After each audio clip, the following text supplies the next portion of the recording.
ஹாய்ங்க. இது என்னன்னு பார்க்குறீங்களா? இதுதாங்க முந்திரி பழம். இதுக்கு முன்னாடி நான் முந்திரி பழம் சாப்பிட்டதே இல்லங்க. இதுதான் ஃபர்ஸ்ட் டைம். நெறைய பேர் வீடியோஸ் போட்டு பார்த்துருக்கேன். எனக்கும் இந்த பழம் சாப்பிடணும்னு ஆசையா இருந்துச்சுங்க. நெறைய இடத்துல தேடியிருக்கேன். எங்கேயுமே கிடைச்சதே இல்ல. இன்னைக்கு நான் மார்க்கெட் போகும்போது ஒரு பாட்டி வச்சிருந்தாங்க. கண்டிப்பா அத டேஸ்ட் பண்ணியே ஆகணும் அப்படின்னு சொல்லிட்டு வாங்கிட்டு வந்துட்டேங்க. இது கூட உப்பு மிளகாய் தூள் வச்சு சாப்பிட்டோம் அப்படின்னா நல்லாயிருக்கும்னு என் ஃப்ரெண்டு எனக்கு கைட் பண்ணா.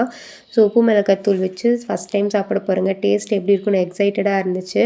வாயில வச்ச உடனே ஒரு மாரி டேஸ்ட்டு டிஃப்ரெண்ட்டாக இருந்துச்சுங்க. ஒரு மாரி துவர்ப்பா இருந்துச்சு. அது இல்லாம புளிப்பாவும் இருந்துச்சு. டேஸ்ட் எனக்கு அவ்வளவா பிடிக்கலங்க. அண்ட் என் ஃப்ரெண்டு சொன்னது என்னன்னா, இன்னொரு பழம் சாப்பிட ஒவ்வொரு பழம் ஒவ்வொரு டேஸ்ட்ல இருக்குன்னு சொல்லி சொன்னா. ஸோ வேற பழத்த எடுத்து சாப்பிட்டோம் அப்படின்னாலும் அதுவுமே அப்படிதாங்க இருந்துச்சு. ஸோ எனக்கு அவ்வளவா டேஸ்ட்டு பிடிக்கல. இதுக்கு இன்னொரு ரீசன் இருக்கலாம்னு எனக்கு தோணுச்சு. என்னன்னா, இந்த பழம் பறிச்ச உடனே சாப்பிட்றணுமா? இது நான் வாங்கிட்டு வந்ததே நைட்டு வாங்கிட்டு வந்தேங்க. இந்த வீடியோ எடுத்தது வந்து மார்னிங்க. ஸோ வந்து பறிச்ச உடனே சாப்பிட்டா தான் இந்த பழம் நல்லாயிருக்கும். இல்ல அப்படின்னா ஒரு மாதிரி நல்லா இருக்காது இந்த பழம் சாப்பிடும்போது அப்படின்னு சொல்லி சொன்னாங்க.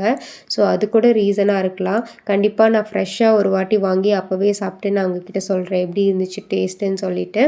நீங்க யாராவது இந்த பழம் சாப்பிட்டுருந்தீங்க அப்படின்னா மறக்காம கமெண்ட் பாக்ஸ்ல கமெண்ட் பண்ணுங்க. இதோட டேஸ்ட் எப்படி இருக்குன்னு சொல்லிட்டு. அது இல்லாம இத சாப்பிடும்போது பொறை ஏறும்ன்னு சொன்னாங்க. கொஞ்சம் பார்த்து சாப்பிடுங்க. பாய் பாய்.